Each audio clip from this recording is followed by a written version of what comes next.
来，乡亲啊，继续来看台北市长的候选人黄珊珊，昨暝来举办万人造势活动，有一段意外插曲。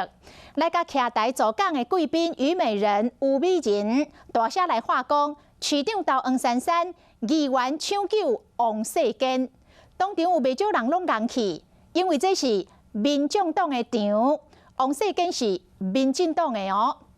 结果第一时间，甲王世坚同一个选区的民众党的市议员候选人林珍宇，随着来话讲，那呢我要安怎才好咧？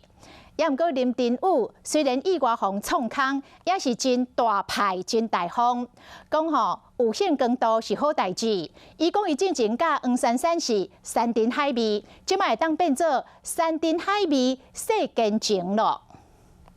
我这一票要抢救王世坚，我是虞美人，谢谢大家。等一句抢救王世坚就落台，和王世坚共选区民众党议员候选人林珍宇伫台顶随硬气。黄珊珊昨个万人造势，吴美人是神秘嘉宾。不过黄珊珊后壁拢是民众党的议员候选人，吴美人所替王世坚邮票。当初是郭文婷和黄珊珊拢真爱摇，不过主角林珍宇的回应真大方。也是要感谢美人姐，让我们在昨天的造势大会受得这么大的关注。因为我跟珊珊是山珍海味嘛，那现在我们就多了一句长串的，就变山珍海味世间情。虞美人这一句话。是我这一场选战以来听过的最温暖的一句话。那个虞美人那个是在搞笑的，听就知道了。理事长他看起来他讲得很认真。我跟你讲，搞笑要有效，就要看起来很认真的样子。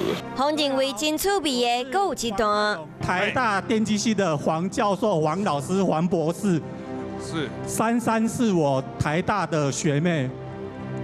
我展望就是2年后的立委跟总统。谢谢黄博士，真的，谢谢黄博士的支持。黄珊珊的学长来参加，主持人的表情随改变，赶紧来救场。这小插曲嘛，互严肃的选举场合变甲真欢乐。